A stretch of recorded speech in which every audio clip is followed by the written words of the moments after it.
Hey guys, how you doing? Just doing some more work on my WRX. I removed the intercooler to do some work. I went ahead and also replaced the 3 hose clamps that for the intercooler piping. I replaced the Trident ones. Here's the Trident one. The ones that come OEM on the WRX. Supposedly these may cut into the intercooler piping, so it's good to replace them so they don't damage the intercooler piping. Intercooler piping is quite expensive, so to put in a breeze clamp to replace it, here's the breeze clamp. Supposedly solves the problem, so I figured when I was working in the area, I might as well replace those 3 clamps. Just to kind of compare them, they're pretty much the same. I noticed that the breeze clamp covers a larger portion of these ridges.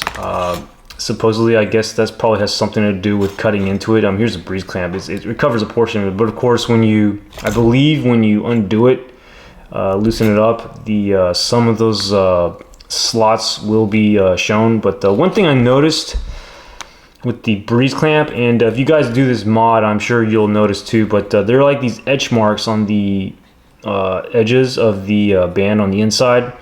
You can feel it. It's definitely etched into the metal as opposed to sticking out. So one thing I did want to point out is the breeze clamp, the one on the left, it's a lot wider than the Trident clamp. I was thinking maybe this would cause a problem since the channels for the since these goes pretty much into channels for the intercooler piping, so I was thinking maybe this wouldn't get as tight of a fit, but ended up being okay.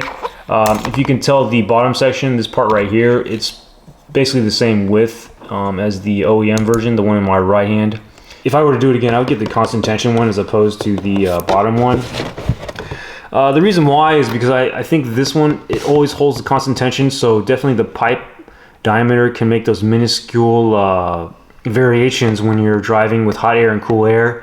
It'll always keep a nice tight fit. You never have to worry about it loosening up. So here's the part number for you guys. This is for the top one. You need 3 of these for the intercooler piping.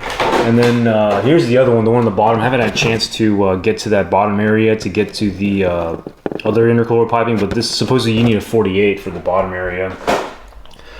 Something else that I want to suggest was to use an 8mm bit as opposed to a flathead screwdriver. It's easier to take the clamps out as well as tightening them. Very little effort is needed to tighten them with an 8mm bit. So I feel like you would get a snugger fit, and of course it would make installation a lot easier. I think most people actually, they take out this piece from the intake manifold. I don't really know what it's called, but it connects to what looks like one of the I don't know, throttle bodies. I really don't know what that is. I'm sorry if I misnamed that. But this piece right here, here are the 2 clamps that you replace. Here's one of them and here's the other one. It looked like a really difficult piece to remove. And of course when I tried to, it was extremely difficult. So I basically just left it there. I didn't even take this piece out. What I did was I just completely unscrewed and removed this clamp completely, just separated the ends. And then I just put it in the same way. Just basically put in the clamp, unclamped, and wrapped it around and fit it into the gasket, which is this piece right here. My suggestion is to leave this piece in. Take this one out the same way you're going to install this one. So for example, this clamp right here is very easy to get to. You can just completely unscrew it and unhook it, and then you can just hook it back in and put it into that gasket. I think by doing that, you can really understand how this clamp fits into that gasket.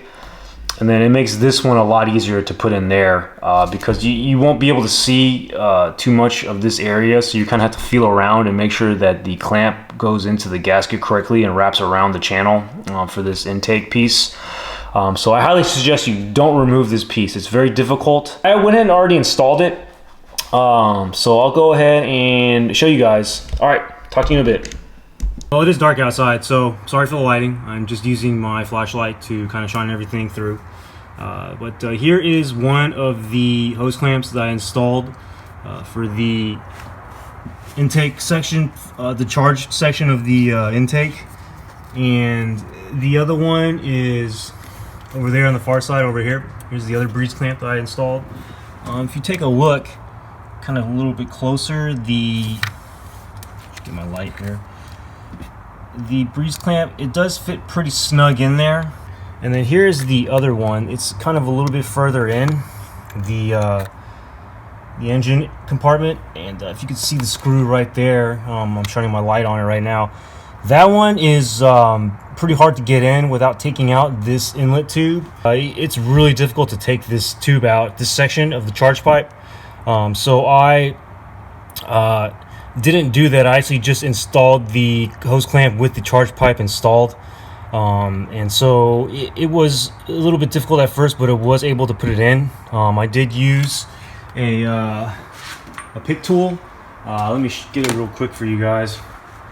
Let's see here. I don't know where it is, so I'll just show you the new ones I have. But I use this one right here, the one with the L, the 90 degree, to kind of get the rubber out from around the sleeve so it could fit around the band of the new hose clamp.